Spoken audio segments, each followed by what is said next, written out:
Welcome friends, welcome to the YouTube channel of Replicon Academy, and today's topic is the limiting factors. So we are going to discussing in today's topic the limiting factors. So let's start with the limiting factors, our new topic. आज का हमारा जो नया topic है वो कौन सा है? Limiting factors. तो देखिए लिमिटिंग फैक्टर्स क्या कह रहा है अपने आप में. ये जो लिमिटिंग फैक्टर है ना, वही अपने आप में अपना नेम सजेस्ट करके जा रहा है. लिमिटिंग फैक्टर अपने आप में अपने आप को कह के जा रहा है कि मैं कुछ ना कुछ हूँ. मेरे अंदर जो एक लिमिटिंग वर्ड जो छुपा हुआ है उसको आप फाइंड आउट कर लो, आपको पता चल जाएगा कि मैं क्या करना चाहता हूँ. सो देखो लिमिटिंग फैक्टर्स, फैक्टर कोई ना कोई कारक होगा, ये आपको सबको पता है. ठीक है. अब ये कारक कोई भी पर्यावरण से रिलेटेड हो सकता है, एनवायरनमेंट से रिलेटेड हो सकता है. सिंपल सी बात है. ठीक है. अब एनवायरनमेंट के अंदर बहुत सारे फैक्टर्स हो सकते हैं. एनवायरमेंटल फैक्टर्स जैसे कोई भी एबायोटिक फैक्टर्स या फिर बायोटिक फैक्टर्स. वैसे अपन यहाँ पर डिस्कस करने जा रहे हैं मेनली एबायोटिक फैक्टर्स के बारे में. तो एबायोटिक फैक्टर्स के अंदर बहुत सारे आते हैं. जैसे मैं इस लिमिटिंग फैक्टर का कॉन्सेप्ट जो है वो न्यूट्रिएंट से रिलेटेड है. न्यूट्रिएंट से रिलेटेड बोले तो जैसे कैल्शियम, मैग्नीशियम, पोटेशियम, सोडियम, ये सब क्या है अपने न्यूट्रिएंट्स है. ठीक है.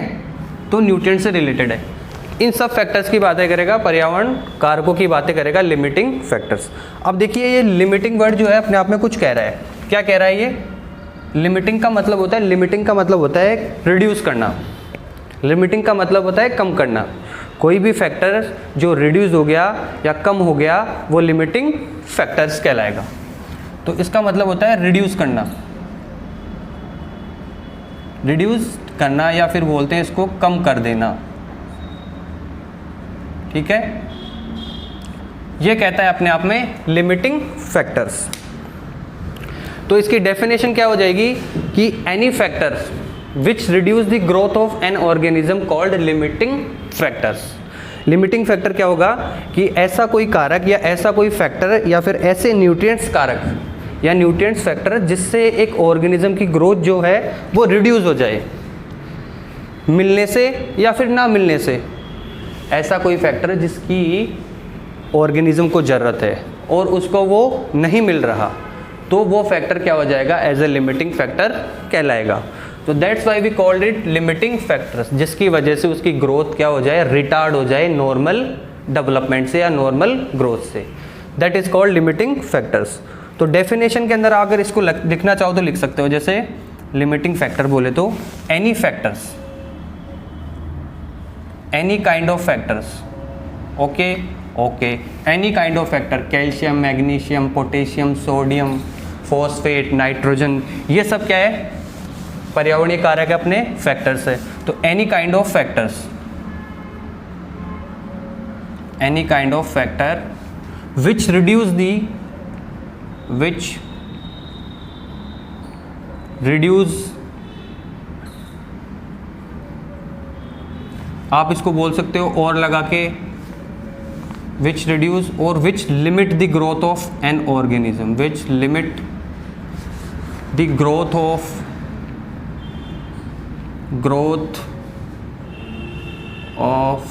an organism. Okay. That's the point. यही था, इसके अंदर ज़्यादा कुछ नहीं था कि कोई भी किसी भी तरह का फैक्टर है जिसकी वजह से एक ऑर्गेनिज्म की ग्रोथ जो है वो क्या हो जाए? लिमिट हो जाए, रिड्यूस हो जाए या फिर कम हो जाए, वो अपना लिमिटिंग फैक्टर कहलाएगा. अब देखिए सबसे पहले इसके अंदर, अब ये लिमिटिंग फैक्टर के बारे में अपन ने डिस्कस कर लिया इसके अंदर.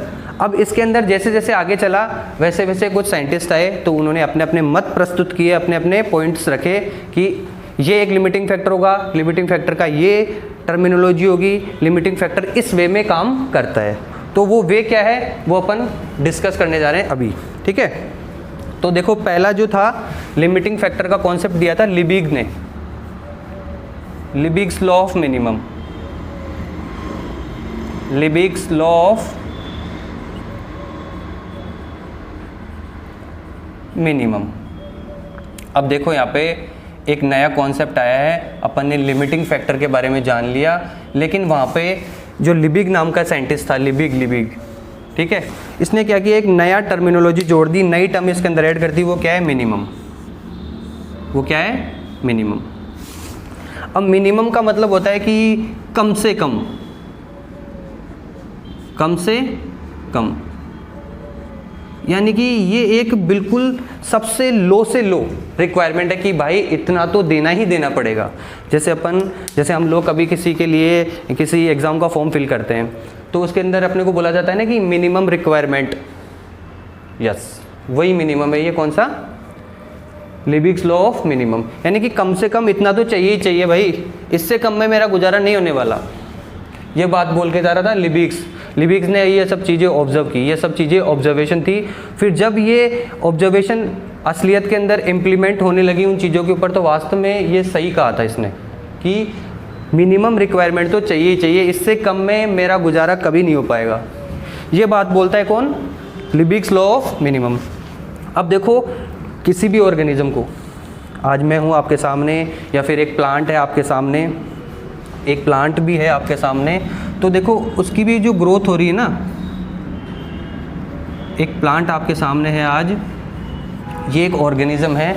किसी भी ऑर्गेनिज्म की ग्रोथ के लिए, एक नॉर्मल ग्रोथ के लिए, नॉर्मल डेवलपमेंट के लिए हर एक ऑर्गेनिज्म को एक मिनिमम रिक्वायरमेंट ऑफ न्यूट्रिएंट्स चाहिए ही चाहिए, उसको ये सब चीज़ें चाहिए, मिनिमम रिक्वायरमेंट्स का कोई ना कोई न्यूट्रिएंट्स चाहिए ही चाहिए। अगर उसको आप, ये ट्री बोलता है, ट्री बोल रहा है क्या, मुझे आप जो है एक सॉइल होगी यहाँ पे, ठीक है, सॉइल के अंदर न्यूट्रिएंट्स होंगे, न्यूट्रिएंट्स कहाँ से आएंगे, विदरिंग ऑफ रॉक से, ठीक है, ये न्यूट्रिएंट्स इसके अंदर आ गए विदरिंग ऑफ रॉक से। विदरिंग बोले तो ब्रेक डाउन ऑफ रॉक्स, तो रॉक्स के ब्रेक डाउन से वहाँ पे फॉस्फेट, कैल्शियम, सल्फर, मैग्नीशियम, ये सब वहाँ पे सॉइल के अंदर ऑलरेडी प्रेजेंट होते हैं। जो अपना ह्यूमस होता है ना, ह्यूमस जो डार्क एमोर्फस स्ट्रक्चर होती है सॉइल के अंदर, उसके अंदर ये अपने स्टोर रहते हैं, तो वहाँ पर ये न्यूट्रिएंट्स अपने पास में अवेलेबल है। तो प्लांट बोल रहा है मेरे को चाहिए क्या, 5 तरह के न्यूट्रिएंट्स चाहिए, या फिर 3 तरह के न्यूट्रिएंट्स चाहिए, या फिर 2 तरह के न्यूट्रिएंट्स चाहिए।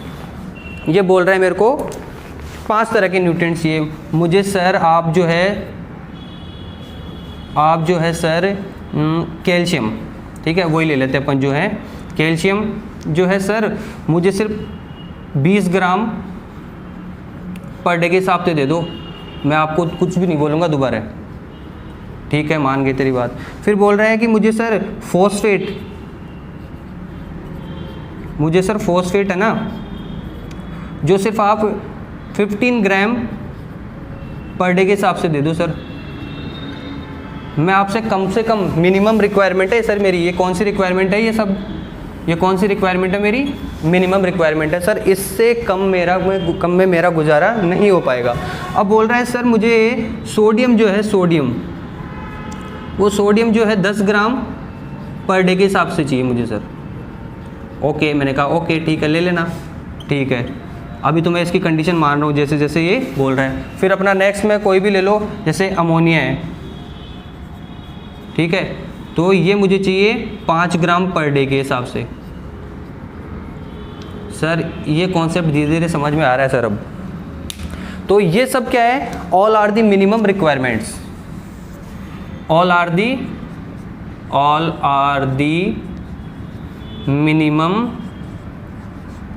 Minimum requirement, all are the minimum need बोल दो चाहे से इसको आप, ये लो, all are the minimum requirement और all are the minimum need. ये सब इसे क्या चाहिए, पर्टिकुलर अमाउंट के अंदर चाहिए। उसे कैल्शियम चाहिए 20 ग्राम पर डे, उसे फॉस्फेट चाहिए 15 ग्राम पर डे, उसे पोटेशियम, सोडियम और अमोनिया चाहिए 10 ग्राम और 5 ग्राम पर डे। अब आगे की बात आती है मिनिमम की, ये सब मुझे मिनिमम अमाउंट के अंदर चाहिए, ऐसा बोल रहा है कौन, ये प्लांट बोल रहा है सर। ये ऐसा सब ये कौन बोल रहा है, ये प्लांट बोल रहा है मुझे सॉइल के अंदर इतना कंटेंट चाहिए और पर डे के हिसाब से मैं इतना लेता हूँ। अब ये क्या बोल रहा है कि इससे कम अगर आप उसे दोगे ना तो प्लांट की ग्रोथ इस कैल्शियम के कारण रुक जाएगी। इससे कम अब आपको दोगे ना, 15 ग्राम से कम उसे फॉस्फेट दोगे ना आप, तो इस प्लांट की ग्रोथ इस फॉस्फेट की वजह से रुक जाएगी। ठीक इसी तरह से सोडियम 10 ग्राम से कम दोगे तो रुक जाएगी, और अमोनिया 5 ग्राम से कम दोगे तो रुक जाएगी। ठीक है, अब एक बात नई और ऐड हो गई इसके अंदर, वो क्या है? देखो इसके अंदर एक सिंपल सा कॉन्सेप्ट और अप्लाई करना है। कौन सा कॉन्सेप्ट? देखो वो वाला। अब ये क्या बोल रहा है? देखो चारों के चारों फैक्टर्स जो है वो कुछ ना कुछ पर्टिकुलर अमाउंट के अंदर चाहिए पर डे के हिसाब से। अब देखो जो सबसे कम अमाउंट के अंदर प्रेजेंट है ऑलरेडी, जो उसको 5 ग्राम पर डे के हिसाब से चाहिए था अमोनिया। अब आपने क्या किया सर, ये चारों फैक्टर उसको आराम से मिल रहे थे, लेकिन आपने सबसे पहले उस फैक्टर को कम कर दिया जो ऑलरेडी पहले से ही कम अमाउंट के अंदर उसको चाहिए था। क्या? जो ऑलरेडी सबसे कम अमाउंट के अंदर चाहिए था उसको आपने सबसे पहले कम कर दिया। तो जो अब ग्रोथ है वो सबसे पहले किस फैक्टर के कारण रुकेगी? जो ऑलरेडी पहले से कम अमाउंट के अंदर प्रेजेंट था। जो पहले से कम अमाउंट के अंदर प्रेजेंट था, पहले तो मुझे सर इतने कम की ज़रूरत थी, ऊपर से आपने इसको और कम कर दिया, अब मेरा गुजारा कैसे हो पाएगा? पहले मैंने इसको मिनिमम अमाउंट बोला था। देखो सर उधर अपन वो रूल पढ़ रहे हैं, लिबिग्स लॉ ऑफ मिनिमम। मैंने इसको मिनिमम अमाउंट बोला था, लेकिन आप अब सब क्या कर रहे हो सर? ये देखो 5 ग्राम तो मुझे पहले ही चाहिए था, लेकिन अब आप 5 ग्राम से भी कम देने में मुकर रहे हो मुझे। तो सबसे पहले ग्रोथ जो है इस फैक्टर के कारण रिटार्ड होगी नॉर्मल से। ठीक है, the nutrients which already present in minimum amount, the growth will be stop first, इसके कारण रुकेगी। ओके, सबसे पहले ग्रोथ जो है इसके कारण रुकेगी, जो मिनिमम अमाउंट के अंदर प्रेजेंट है, जो पहले से कम अमाउंट के अंदर प्रेजेंट है। इसको आप लिख सकते हो अपनी भाषा में, जो पहले से कम अमाउंट के अंदर प्रेजेंट है, जो पहले से ही कम अमाउंट में प्रेजेंट है, पहले से ही कम अमाउंट में प्रेजेंट है, उसी के कारण ग्रोथ रुकेगी सर। उसी के कारण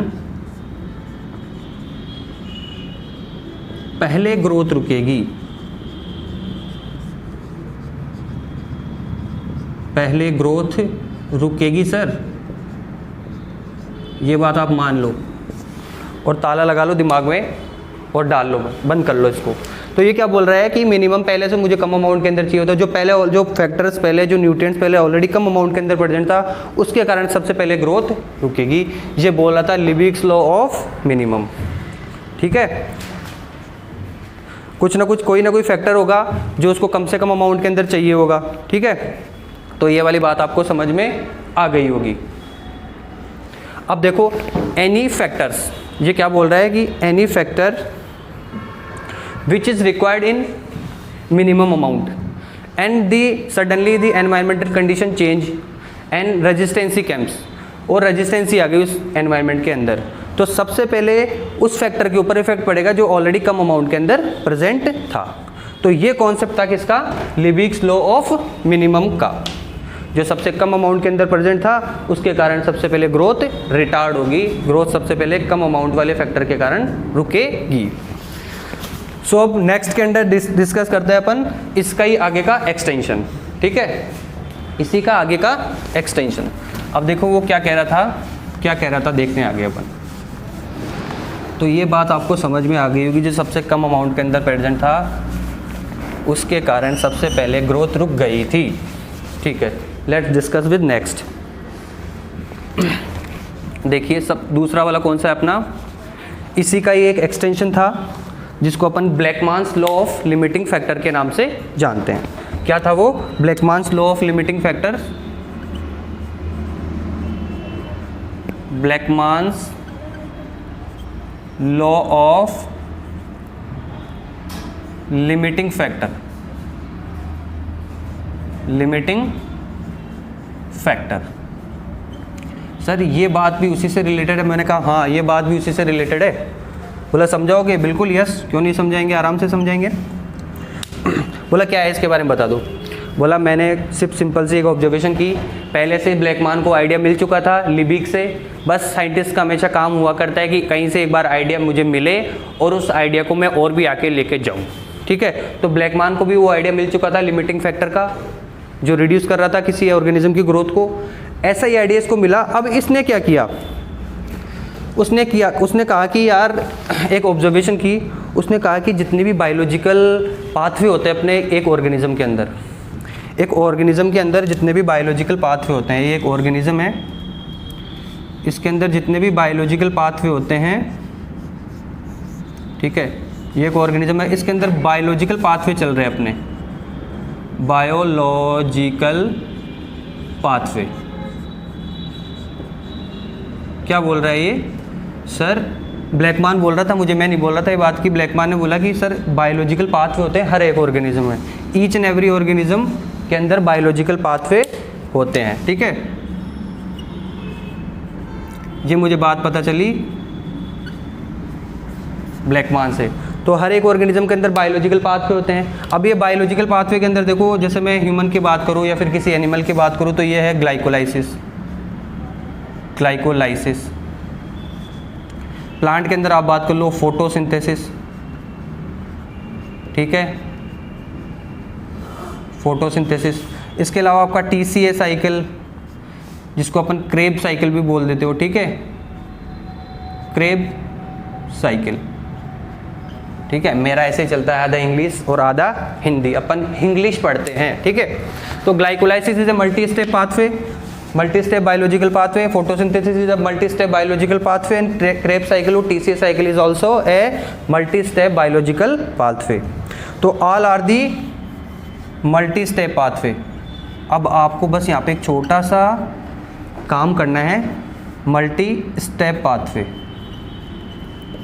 देखो देखो, अब मल्टी स्टेप पाथवे में ऐसा तो है ही नहीं कि एक ही न्यूट्रिएंट्स, एक ही फैक्टर्स काम आ रहा है या फिर एक ही तरह का फैक्टर काम आएगा, क्योंकि देखो नाम ही इसका क्या है, मल्टी स्टेप, यानी कि एक से ज़्यादा स्टेप उसके अंदर फॉलो होगी। जैसे ग्लाइकोलाइसिस के अंदर 10 स्टेप होती है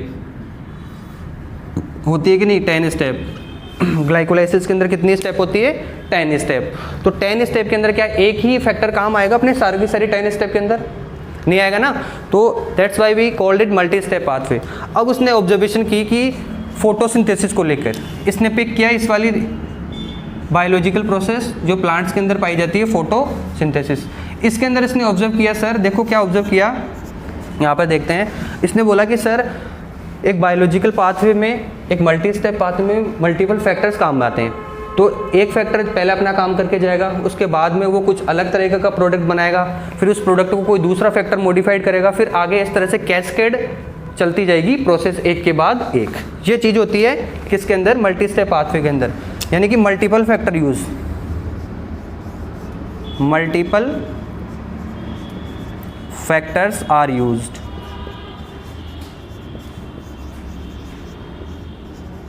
ठीक है, ये मल्टीपल फैक्टर्स काम आते हैं किसके अंदर, मल्टी स्टेप पाथवे के अंदर। अब इसने किया ऑब्जर्व फोटोसिंथेसिस की प्रोसेस का। अब आप मुझे खुद बताओ, देखो फोटोसिंथेसिस के अंदर क्या CO2 चाहिए? देखे देखो, फोटोसिंथेसिस, ये मैंने पाथवे पिक कर लिया एक। इसके अंदर सर देखो मुझे चाहिए CO2, इसके अंदर सर मुझे देखो चाहिए H2O, मुझे चाहिए सर इसके अंदर क्लोरोफिल, मुझे सर चाहिए इसके अंदर क्लोरोफिल, और सर मुझे इसके अंदर चाहिए कोई ना कोई टेम्परेचर, इससे आप मना नहीं कर सकते सर, और कोई ना कोई लाइट कंडीशन चाहिए सर, लाइट कंडीशन कोई ना कोई चाहिए। ये बहुत सारे फैक्टर्स जो है इस मल्टी स्टेप पाथवे के अंदर काम आ रहे हैं। देखो 1 2 3 4 5, तो एक तरह से उसने बताया कि ये एक कम्युलेटिव इफेक्ट है, बहुत सारे फैक्टर्स का इफेक्ट है, इसके अंदर मल्टी स्टेप पाथवे के अंदर काम आते हैं जो। अब इसने क्या कहा कि ब्लैकमैन ने कि फोटोसिंथेसिस के अंदर जितने भी मल्टी स्टेप पाथवे होते हैं उनके अंदर ये सब फैक्टर्स काम आते हैं। उनमें से अगर एक भी फैक्टर अगर कम हो गया, गड़बड़ कर गया, अपनी नॉर्मल न्यूट्रिएंट्स रिक्वायरमेंट से अगर कम हो गया, तो उस फैक्टर के कारण ये फोटोसिंथेसिस क्या हो जाएगी, अफेक्ट हो जाएगी। सपोज वहाँ पे लाइट कंडीशन क्या हो गई, अनफेवरेबल हो गई। लाइट कंडीशन के कारण क्या हो गया, लाइट कंडीशन क्या हो गई, अनफेवरेबल। ये कंडीशन कैसी हो गई, बिल्कुल एक तरह से यहाँ पे क्या आ गई, रेजिस्टेंस आ गई लाइट को लेकर। ठीक है, ये वाली बात आपको समझ में आ गई कि लाइट को लेकर कोई ना कोई रेजिस्टेंस आ गई। सपोज पहले ये जो पाथवे था, पहले ये जो लाइट वाली कंडीशन थी वो कैसी थी, एक तरह से मीडियम लाइट थी, ठीक है अपनी, यानी कि एक तरह से मीडियम लाइट की रिक्वायरमेंट थी उसको। सडनली अचानक कंडीशन चेंजेस हो गई और ये लाइट कन्वर्ट हो गई किसके अंदर, हाई इंटेंसिटी की लाइट में,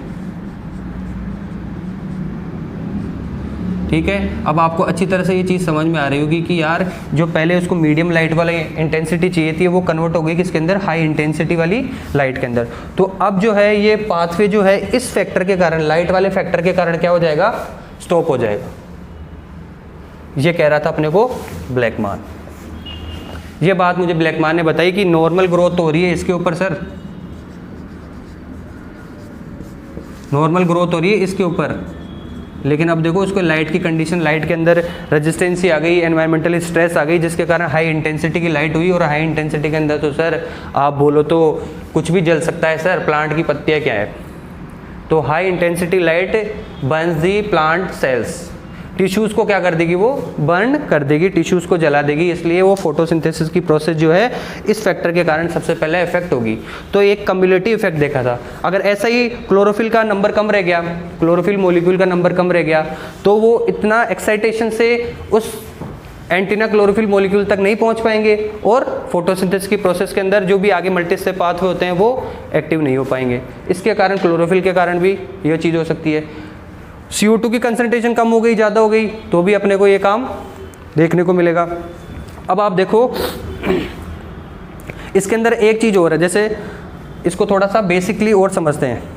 जैसे मैं बोलूँ कि ऑक्सीजन की कंसंट्रेशन, ऑक्सीजन एक मिनिमम अमाउंट के अंदर चाहिए मुझे, ये मुझे चाहिए ऑक्सीजन, ज़्यादा मिल गई तो भी खराब, कम मिल गई तो भी खराब। अगर ऑक्सीजन का लेवल ज़्यादा हो गया और ऑक्सीजन का लेवल क्या हो गया, बिल्कुल कम हो गया, तो क्या आपको ये बात समझ में आई, उसके बारे में अभी डिस्कस करेंगे। तो क्या आपको ये बात समझ में आ गई, गुड। अब अपन चलते हैं नेक्स्ट के अंदर, ठीक है। नेक्स्ट के अंदर क्या बोल रहा था वो, नेक्स्ट के अंदर क्या बोल रहा था, देखो क्या बोल रहा था। अब ये जो दोनों अपन ने रूल पढ़े हैं, दोनों जो ऑब्जर्वेशन देखी है, उसके अंदर एक नई चीज़ और निकल के आई, ठीक है। उसके अंदर एक नई चीज़ और निकल के आई। वो नई चीज़ क्या थी सर, एक और साइंटिस्ट आया जिसने आके बोला कि देखो सर, एक तो आपका जो मिनिमम रिक्वायरमेंट है ना, वो तो मैं मान गया, ठीक है, मिनिमम रिक्वायरमेंट चाहिए। लिबिग्स के लॉ से मुझे ये बात समझ में आ गई। एक मैंने ब्लैकमान्स लॉ ऑफ लिमिटिंग फैक्टर देखा, उसके अंदर भी मुझे कुछ लिमिट जैसा समझ में आया, लेकिन उसमें कम्युलेटिव इफेक्ट देखा। और बायोलॉजिकल प्रोसेस जो मल्टी स्टेप पाथवे काम आते हैं, उसके अंदर अलग अलग फैक्टर्स जो अवेलेबल हैं उनके बारे में मैंने देखा। तो उसने अपनी ऑब्जर्वेशन देखी कि कोई भी फैक्टर, सी वाला पढ़ेंगे, नाम क्या है उसका, प्रोसेस क्या है, वो बाद में जानेंगे, पहले अपन उसको समझेंगे, ठीक है। तो देखो उसने बताया कि कोई भी फैक्टर्स ना तो कम अमाउंट में चाहिए, ना ही क्या ज़्यादा अमाउंट के अंदर चाहिए, ना तो लो लिमिट के अंदर चाहिए, ना ही मैक्सिमम लिमिट के अंदर चाहिए। ऐसा नहीं कि वो उसकी टॉलरेंस रेंज को ही क्या कर जाए, क्रॉस कर जाए। अरे किसी ऑर्गेनिज्म की सहनशीलता भी तो होती है, सहन शक्ति भी तो होती है। आप बोलोगे सर हाई इंटेंसिटी वाली लाइट के अंदर कोई जीवित रहेगा, बोला नहीं रहेगा बाबू, क्योंकि मीडियम लाइट पे ऊपर वो प्रॉपरली काम कर रहा है। लो लाइट से उसको एक्साइटेशन ही नहीं मिल रहा ताकि वो फोटोसिंथेसिस को आगे ले जा सके। तो ये बात बोली थी किसने, शेल्फोर्ड लॉ ऑफ टॉलरेंस। ये बात बोली थी शेल्फोर्ड ने, शेल्फोर्ड लॉ ऑफ टॉलरेंस। इस टॉलरेंस का मतलब होता है, इस टॉलरेंस का मतलब होता है सहनशीलता, सहनशीलता। ये बात कौन बोल रहा है, शेल्फोर्ड बोल रहा है सर ये वाली बात, कि हर एक ऑर्गेनिज्म को ना तो ज़्यादा रिक्वायरमेंट की ज़रूरत पड़ती है, ना तो क्या हो, ना तो क्या हो ज़्यादा हो, और ना ही क्या हो कम रिक्वायरमेंट की ज़रूरत है। तो उसने बोला है कि एक ऑप्टिमम और एक आइडियल टेम्परेचर चाहिए उसको, एक ऑप्टिमम और आइडियल लाइट कंडीशन चाहिए, और ऑप्टिमम और आइडियल पीएच कंडीशन चाहिए एक प्लांट को ग्रोथ करने के लिए। एक प्लांट अपन ऐसे एक ऑर्गेनिज्म पिक करके बात कर रहे हैं, ठीक है। तो कंफ्यूज मत हो जाना, कोई भी ऑर्गेनिज्म हो उसका कोई ना कोई परास होगी, उसकी कोई ना कोई रेंज होगी, एक टॉलरेंस रेंज होगी जिसके ऊपर वो कंट्रोल होता हो, जिसके ऊपर वो रेगुलेट होता हो, अपने आप को रेगुलेट करता हो, ठीक है।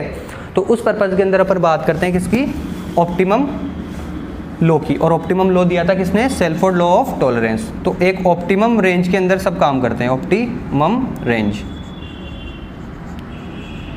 ठीक है, ये वाली बात सर हमको समझ में आ रही है।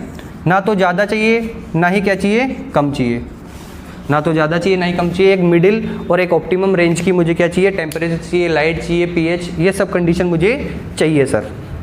ये बात बोल के गया था, ये ऑब्जर्वेशन थी किसकी, शेल्फोर्ड की। क्या बोला उसने, जैसे एग्जाम्पल पिक करते हैं अपन, जैसे अभी जो मैंने एग्जाम्पल लिखा था ना वहाँ पे, जो मैंने रफ कर दिया उसकी बात करते हैं। जैसे सपोज एक ऑक्सीजन है, एक फैक्टर है, ठीक है। दो तरह की बात करते हैं इसके लिए।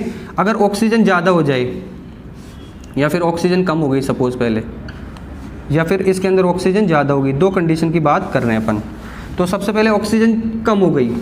अब आपको पता है कि ऑक्सीजन कम होने का मतलब क्या है कि सांस फूलना, और सांस फूलना मतलब क्या हो गया, ऑक्सीजन कम हो गई तो हीमोग्लोबिन की कैरिंग कैपेसिटी क्या हो जाएगी, डिक्रीज हो जाएगी, यानी कि हीमोग्लोबिन डिसोसिएशन अपने को यहाँ पे देखने को मिलेगा, जो आप एनिमल फिजियोलॉजी के अंदर बहुत ही अच्छे से जानते होंगे, हीमोग्लोबिन डिसोसिएशन कर्व। तो हीमोग्लोबिन क्या हो जाएगा, हो जाएगा, डिसोशिएट हो जाएगा सर, डिसोशिएट। तो हीमोग्लोबिन डिसोशिएट हो जाएगा। अब आपका सीधा एग्जांपल मैं आपको बताता हूँ, आप कभी हाई एल्टीट्यूड के ऊपर गए हो, उच्च स्थानों वाले पर्वतों के ऊपर, माउंटेन के ऊपर, तो वहाँ पर सबसे ज़्यादा आपको ये चीज़ फेस करनी पड़ेगी। ऑक्सीजन की अगर कमी हो गई तो आपकी सांस फूल जाएगी, आपकी हार्ट बीट बढ़ जाएगी, हार्ट रेट इंक्रीज हो जाएगी। तो वही क्या है अपना हीमोग्लोबिन डिसोसिएशन कर्व है, वहाँ पे ऑक्सीजन की कैरिंग कैपेसिटी, ऑक्सीजन की कंसंट्रेशन कम हो गई, हीमोग्लोबिन वहाँ से डिसोशिएट हो गया। तो इसको अपन एल्टीट्यूड सिकनेस भी बोल देते हैं यहाँ पे, एल्टीट्यूड सिकनेस। भाई एल्टीट्यूड मतलब जिसमें एटीट्यूड होता है वो ऊपर जाता है, ठीक है, और ऊपर जाने पर क्या होता है हमेशा, एल्टीट्यूड सिकनेस, एल्टीट्यूड सिकनेस, जिसको अपन तुंगता बीमारी कहते हैं, तुंगता बीमारी। Got the point? यस, बिल्कुल सर। क्यों नहीं समझ पाएंगे इस बात को। तो एल्टीट्यूड सिकनेस हो जाती है ऑक्सीजन की कंसंट्रेशन अगर कम हो गई तो। इसको अपन ऑक्सीडेटिव स्ट्रेस भी बोल देते हैं, अगर एज अपन प्लांट बात कर रहे हैं तो ऑक्सीडेटिव स्ट्रेस, ठीक है। अब नेक्स्ट बात करते हैं अपन ऑक्सीजन की कंसंट्रेशन जब ज़्यादा हो गई। क्या होगा जब ऑक्सीजन की कंसंट्रेशन ज़्यादा हो जाए? तो सिंपल सी बात है सर, अगर ऑक्सीजन की कंसंट्रेशन ज़्यादा होगी तो वहाँ पे बन जाएगी रिएक्टिव ऑक्सीजन स्पीसीज, बोले तो रॉस बनने लग जाएगी, रिएक्टिव ऑक्सीजन स्पीसीज बन जाएगी सर, रिएक्टिव ऑक्सीजन स्पीसीज बन जाएगी। और ये जब बनती है ना सर, तो आपके जो है जो पाथवे चल रहे हैं अपोप्टोसिस के, वो नॉर्मल मतलब कि एक कंट्रोल मैनर के अंदर चलते हैं, लेकिन ये इसको कोई पता नहीं कंट्रोल करना है कि अनकंट्रोल करना है। ये बिल्कुल अनकंट्रोल मैनर के अंदर आपकी बॉडी के अंदर अपोप्टोसिस पाथवे ऑपरेट कर देगी बिना किसी कारण। ये रिएक्टिव ऑक्सीजन स्पीसीज क्या करती है, हाईली एक्टिव होती है, जो बस इसको क्या चाहिए, इसको कोई भी मॉलिक्यूल चाहिए उस पर जाके टकरा जाएगी और उसको ब्रेक डाउन कर देगी, और ब्रेक डाउन करके अनयूजुअल अपोप्टोटिक पाथवे ऑपरेट करवाती है। Get the point reactive oxygen species का, क्योंकि अनयूजुअल अपोप्टोटिक पाथवे का मतलब हो गया कि बिना किसी कारण अपोप्टोसिस चला गया, भाई नॉर्मल सेल थी उसको भी डैमेज कर दिया। तो ये बात मुझे किसने बोली, एक प्लांट ने बोली, सर मेरे साथ में ऐसा भी हो जाता है। किसने बोली ये बात? मेरे को प्लांट ने बोली कि मेरे साथ में ऐसा भी हो जाता है कई बार, और ऐसा भी हो जाता है क्योंकि मैं एक ऑर्गेनिज्म हूँ सर, मुझे ज़्यादा ऑक्सीजन मिल गई तो रिएक्टिव ऑक्सीजन स्पीसीज बन जाएगी। क्या फ़ायदा है सर, वो ब्रेक डाउन करेगा, अनयूजुअल अपोप्टोटिक पाथवे चलाएगा। ये क्या चलाएगा?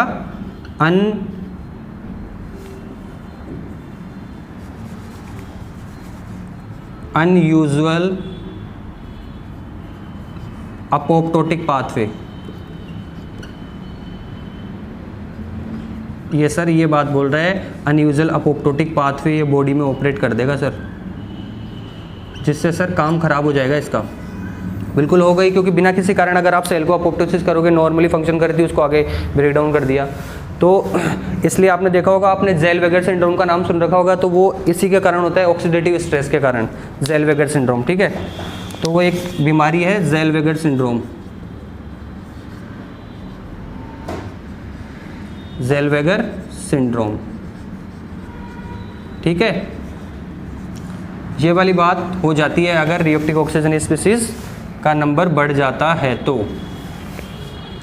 इसके लिए फिर अपन जैसे विटामिन सी लेते हैं उसके अंदर एस्कॉर्बिक एसिड होता है, तो फिर वो आगे पढ़ोगे आप इसके अंदर कि इसका मतलब रिएक्टिव ऑक्सीजन स्पीशीज बन जाएगी, तो हाइड्रोजन पेरोक्साइड, सुपर ऑक्साइड, इस तरह से ये सुपर ऑक्साइड बनना शुरू हो जाते हैं, ठीक है। तो ज़ेलवेगर सिंड्रोम वो कोज करते हैं, पेरोक्सिसोम के अंदर भी आप ये चीज़ देखोगे, ठीक है। तो ये वाली बात हो गई। इसको लेकर अपन ने समझा कि सर ना तो कम अमाउंट के अंदर चाहिए ना ही ज़्यादा अमाउंट के अंदर चाहिए, एक मिनिमम और ऑप्टिमम रेंज के अंदर मुझे चाहिए ऑक्सीजन, तभी मेरी क्या होगी, नॉर्मल ग्रोथ होगी, नॉर्मल ग्रोथ, ठीक है। ये वाली बात आपको समझ में आ गई सर, ओके। तो ये बोल रहा था शेल्फोर्ड लॉ ऑफ टॉलरेंस। अब इसको अपन है ना जो एक, अब ऐसे आप ले लो CO2 के बेस को भी मान के देख लो। अगर CO2 की कंसंट्रेशन, दूसरा पॉइंट ले लो आप, दूसरा फैक्टर ले लो CO2, अगर ज़्यादा हो गई तो क्या हो गया और कम हो गई तो क्या हो जाएगा। सपोज CO2 की कंसंट्रेशन अगर ज़्यादा हो गई, CO2 की कंसंट्रेशन अगर ज़्यादा हो गई, CO2 अगर इंक्रीज़ हो गई तो क्या होगा। CO2 अगर इंक्रीज़ हो गई तो सेल के अंदर वाटर है प्लस CO2 है, ये क्या बना लेगी, H2CO3, ये एक वीक एसिड है, ठीक है, वीक एसिड है, वीक एसिड, ठीक है। और वीक एसिड क्या करता है, ये टूटता रहेगा H+ के अंदर और SCO3 के अंदर, और ये प्रोटॉन्स का नंबर इस तरह से इंक्रीज होता रहेगा इनके अंदर, ये प्रोटॉन्स बढ़ते रहेंगे और प्रोटॉन्स बढ़ते रहेंगे तो क्या हो जाएगा, अपना pH जो है, pH वो क्या हो जाएगा, कम हो जाएगा। और pH कम होने का मतलब है pH हो जाएगा रिड्यूस। ये बात कर रही थी किसके लिए, CO2 के बेस के ऊपर। तो ये चीज़ें अपन ने देखी ऑक्सीजन के लिए, CO2 के लिए, ये सब चीज़ें अपने सामने निकल के आई। सर की बात तो मान गई शेल्फोर्ड की, क्योंकि बोल रहा था कि एक सहनशीलता, एक परास के अंदर अगर ऑर्गेनिज्म को कोई न्यूट्रिएंट या फैक्टर मिलेगा तभी वो ग्रोथ कर पाएगा अपनी नॉर्मल, इसके अलावा ज़्यादा मिली तो भी टेंशन, कम मिली तो भी टेंशन। तो ये था अपना आज का guys important topics limiting factor के बारे में। तो नेक्स्ट वीडियो अगर आप चाहो तो मुझे बता देना कमेंट बॉक्स में डालकर कि किस तरह के टॉपिक आपको चाहिए आगे की क्लास के अंदर, तो वो अगर टाइम मिलेगा तो उस हिसाब से हम उसके अंदर ऐड कर दिया करेंगे, ठीक है, ओके।